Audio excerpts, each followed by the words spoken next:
नमस्कार मंडळी, आज आपण बनवतो आहे आषाढ स्पेशल कापण्या। तर आपल्या सर्वांना माहिती आहे की या कापण्याचं काय महत्त्व आहे। जसं आषाढ महिन्याला सुरुवात होतो, पावसाला सुरुवात होते, तर त्याच्या स्वागतासाठी म्हणून हे कापण्या करण्याची आपल्याकडे पद्धत आहे। तर जास्तीत जास्त महाराष्ट्र, विदर्भात आणि मराठवाड्यात या केल्या जाते। जसे वारकरी जेव्हा वारीला निघतात ना, तेव्हा सोबत घेऊन जायचे आणि हे जसं एक पोटभरीची वस्तू आहे, संध्याकाळी स्नॅक्स म्हणून सुद्धा खाऊ शकता आणि पौष्टिक सुद्धा आहे। तर चला आपण रेसिपीला सुरुवात करूया आणि हे कसं चांगलं आहे, कसे पौष्टिक आहे ते मी तुम्हाला सांगणारच, त्यासाठी व्हिडिओमध्ये बनवून राहा। तर मी एका गंजामध्ये 1.5 वाटी पाणी घेतलेलं आहे आणि 1 वाटी गूळ घेतलेला आहे। तर हे फक्त आपल्याला इथं वितळवायचं आहे, गूळ मेल्ट करायचा आहे, याचा पाक बनवायचा नाही आहे। तर पाणी थोडं गरम करून त्यामध्ये गूळ आपल्याला मेल्ट करून घ्यायचं। तर बघू शकता पाण्याला थोडं हलकेशा म्हणजे उकळी आलेली आहे आणि मेल्ट झालेला आहे पूर्णपणे गूळ। तर काहीसे असे खडे राहून गेलेले आहे, तर काही हरकत नाही, गरम पाण्यामध्ये ते सुद्धा मेल्ट होऊन जातं। त्यानंतर इथे गॅस बंद करायची आहे आणि छान अशा पसरट भांड्यामध्ये किंवा परातमध्ये त्याला काढून घ्यायचं आहे आणि एका चहा गाळणी जे असते ना, त्यांनी आपण गाळून घेऊया। कारण तुम्हाला माहिती आहे गुळामध्ये किती सारे असा कचरा असतो, घाण असतो, तर ते निघून जायला पाहिजे, म्हणून आपण हे गाळून घेणं अत्यंत महत्त्वाची टिप्स आहे। तर बघा ते किती कचरा निघालेला आहे यामध्ये। तर इथे छान थंड होऊ द्यायचं। तर बघा बोट जर टाकलं तरी ते थंड म्हणजे छान असं बोटाला भाजत नाही, इतकं छान थंड झालेलं आहे। आणि हे आपण वेगळ्या भांड्यामध्ये काढून घेणार आहोत आता। आणि त्याच परातमध्ये मी 1 वाटी भरून कणिक घेतलेला आहे। जर तुम्हाला इथे रवा किंवा बेसन टाकायचं आहे तर अगदीच टाकू शकता, काही हरकत नाही, पण मी नाही टाकलेला आहे। तर 1 वाटी कणकेमध्ये आपण चवीनुसार मीठ टाकूया आणि इथे बडीशेप घेतलेली आहे, मी थोडं त्याचा क्रश करून घेतलेला आहे पावडर, तुम्ही सगळी टाकली तरी चालेल। आणि 2 चम्मच मी इथं सुंठ पावडर टाकलेला आहे आणि 1 चम्मच पांढरे तीळ टाकलेले आहे आणि छान इथे फ्लेवरसाठी म्हणून विलायची टाकलेली आहे। आता इथे मी याचा प्रकार सांगते तुम्हाला का बरं पौष्टिक, कारण सोप हे जे आहे पाचनतंत्र आपलं सुधारते। पावसाळ्याची सुरुवात झालेली आहे, तर भौतिक असं पोट वगैरे खराब होतं, कित्येक जणांना संसर्ग होतो, त्यामुळे हे पोटातूनच जास्तीत जास्त बिमाऱ्या होतं, त्यामुळे हे आपली पाचनशक्ती वाढवते, म्हणून सोप महत्त्वाची आहे। त्याचबरोबर सुंठ यासाठी की सर्दी गळा खवखव होतो त्यासाठी सुंठ पावडर इथे महत्त्वाचं आहे। त्यानंतर विलायची तर आपल्या टेस्ट वाढवण्यासाठी आहे आणि त्यानंतर आपण जे इथे तीळ टाकलेलं आहे ते कॅल्शियमनी भरपूर आहे, म्हणजेच आपल्या हाडांसाठी चांगलं आहे। तर झालं ना पौष्टिक। तर चला इथे मी तुपाचं मोहन टाकलेलं आहे, तर 4 चम्मच मी इथे तूप टाकलेलं आहे, 4 मोठे चम्मच तूप घेतलेलं आहे आणि तूप छान असं कडकडीत गरम करायचं आहे। मोहन म्हणजे तेच कडकडीत गरम करून टाकणं, म्हणजेच त्याला मोहन म्हणतात। तर हे थोडं गरम होतं म्हणून चम्मचने थोडं म्हणजे हलवून घ्यायचं आहे, एक मिक्स करून घ्यायचं आहे, हात जळणार नाही म्हणून। आणि हे छान मिक्स झाल्यानंतर छान थंड झालेलं आहे आणि म्हणून हाताने छानपैकी चोळून घ्यायचं आहे आणि हाताने असं बांधून बघायचं। तर जर गोळा बनला आहे तर आपलं मोहन परफेक्ट आहे हे समजायचं आहे। आषाढ महिन्यामध्ये काय असतं की जसे लोक वारीला जातात ना, तर पोटभरीसाठी म्हणून काहीतरी आता सोबत तेव्हा काही मिळायचं नाही, जसं आता खूप सारे असे स्नॅक्स म्हणून आहे, तर आपण सोबत घेऊन जातो, पण त्यावेळी लोक हे वारकरी लोक सोबत घेऊन जायचे। म्हणजे मध्ये जर कुठे भूक लागली, काही साधन नसलं किंवा काही सोय नसली कुठे दुकानं वगैरे, तर हे काढून खाऊन घ्यायचं। तर हे पोटभरीचं सुद्धा एक हे आहे।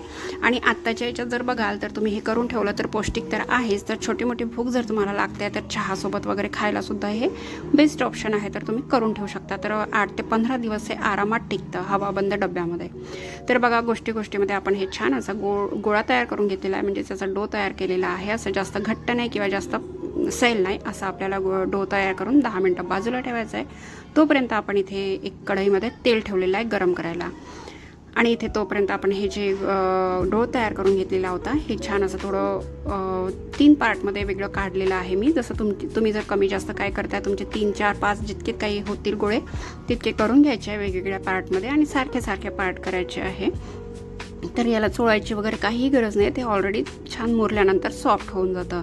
तर अशा प्रकारे आपण इथे गोळे करून घेतलेले आहे आणि आता इथे आपण लाटणार आहोत। तर छान मी गॅस ओट्यावरच याच्यावरच मी लाटायला घेते आहे। तर इथे छान थोडीशी कणिक डस्ट करायची आहे, जर कणिक डस्ट केली नाही तरी काही हरकत नाही, कारण आपण मोहन टाकलेला आहे तर लाटायला इझीच होणार आहे। तर इथे आपल्याला पोळी लाटून घ्यायची आहे छान, जसं आपण चपातीसुद्धा म्हणता काही लोक, तर तसं लाटून घ्यायची आहे। तर जसं थोडं पातळ आणि थोडी जाडसर अशी ठेवायची मीडियम याच्यामध्ये।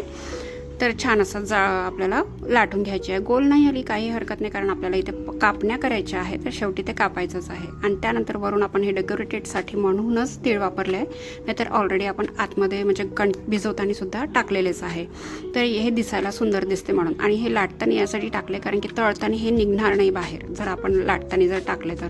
जर तुम्ही तिळाऐवजी खसखस वापरली तरीसुद्धा चालेल. तर आज मला इथे ना तुमच्यासाठी एक सुंदरसं भजन म्हणण्याची इच्छा होत आहे, तर ते भजन मी आज तुमच्यासाठी म्हणते आहे. बघा तुम्हाला आवडेल तर. कमानी दरवाजाला रुक्मिणीचे दोन्ही हात, कमानी दरवाजाला रुक्मिणीचे दोन्ही हात, खरं सांगना विठ्ठला जणी संगे कायनात, खरं सांगना विठ्ठला जणी संगे कायनात. विठ्ठल म्हणे रुक्मिणीला अंघोळीला टाक पाणी, मी नाही टाकत पाणी जणी तुमची पट्टराणी.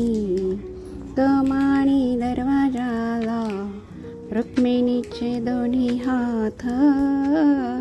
तर चला, असं आपलं भजन होतं. कसं वाटलं नक्कीच कमेंटमध्ये सांगा. तर तोपर्यंत आपण याची कापण्या करून घेतलेल्या आहे. तर तुम्ही बघितलं असेल व्हिडिओमध्ये, छान अशी पोळी लाटायची आहे आणि त्याला पिझ्झा कटरने किंवा चाकूने कापून घ्यायची अशी लांब लांब डायमंड शेपमध्ये किंवा त्रिकोण शेपमध्ये किंवा चौकोन शेपमध्ये तुम्ही तुमच्या आवडीनुसार कापण्या करून घेऊ शकता. आणि छान तेल असं मीडियम ठेवायचं आहे. दुसरी टिप्स आहे, मीडियम तेल म्हणजे गरम करायचं आहे, हाय आणि स्लो दोन्ही नाही, मीडियम ठेवायचं आहे. आणि छान असे कुरकुरीत होईपर्यंत, रंग बदलवतपर्यंत, छान खरपूस होईपर्यंत कापण्या आपल्याला तळून घ्यायच्या आहे. तर बघा या प्रकारे दुसरा बॅचसुद्धा आपण टाकून घेऊया, तर दुसरा फेरसुद्धा टाकून घेऊया तेलामध्ये. आणि छान मस्त अशा कुरकुरीत होईपर्यंत खमंग अशा आपल्या कापण्यात तयार करून घ्यायच्या आहे. आधीचे लोक जसे आहेत ना, म्हणजे पावसाळ्याची जेव्हा सुरुवात होतं, आषाढ महिन्याला सुरुवात होतो, तेव्हा कापण्या वगैरे आणि भरपूरसे असे तळण्याचे पदार्थ, जसं तिखट मसाला पुरी आहे, कापण्या आहे, अनारसे आहे, चकली आहे, असं भरपूरसे प्रकार असे करायचे. तर आता तर आपण 12ही महिने करत असतो, कुठल्या फेस्टिवलचं किंवा कुठल्या गोष्टीचं आपल्याला कारण नाही लागत काहीच करायला. तर असो, चला.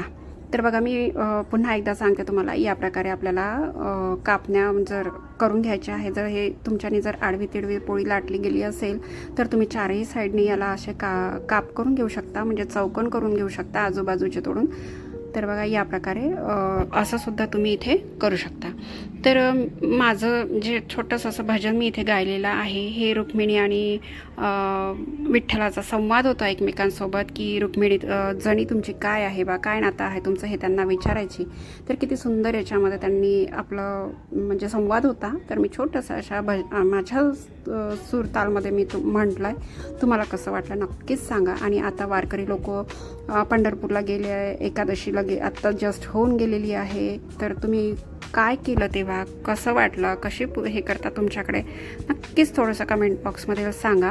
आणि जर का माझ्या चॅनलला सबस्क्राईब केलं नसेल तर लगेच चॅनलला सबस्क्राईब करा आणि बेल आयकॉन दाबायला विसरू नका, जेणेकरून नवीन नवीन रेसिपी जर आल्या तर तुमच्यापर्यंत नोटिफिकेशन येईल आणि व्हिडिओ तुम्ही बघाल. तर बघा या प्रकारे मी तुम्हाला काप करून दाखवलेले आहे. तर याच प्रकारे पूर्ण काप आपले करून घ्यायचे आहे. खूप छान असे हे बनतात. आणि कसं आहे, हवाबंद डब्यामध्ये जर का तुम्ही हे भरून ठेवले ना तर आरामात हे 10 ते 15 दिवस टिकतं. तर अशी होती आपली रेसिपी. कशी वाटली नक्कीच सांगा. तर तुम्हाला दाखवते किती छान असा आवाज येतो आहे, खडखड आवाज येतो आहे. त्याचप्रकारे किती सुंदर अशा खसार पण झालेला आहे, आतमधून सॉफ्ट आणि वरून कडक झालेला आहे. आणि हे तुम्ही जर 8 ते 15 दिवस जर ठेवले तरी आरामात टिकते. फक्त याला हवाबंद डब्यामध्ये ठेवायचं आहे. तर चला भेटूया नंतरच्या रेसिपी.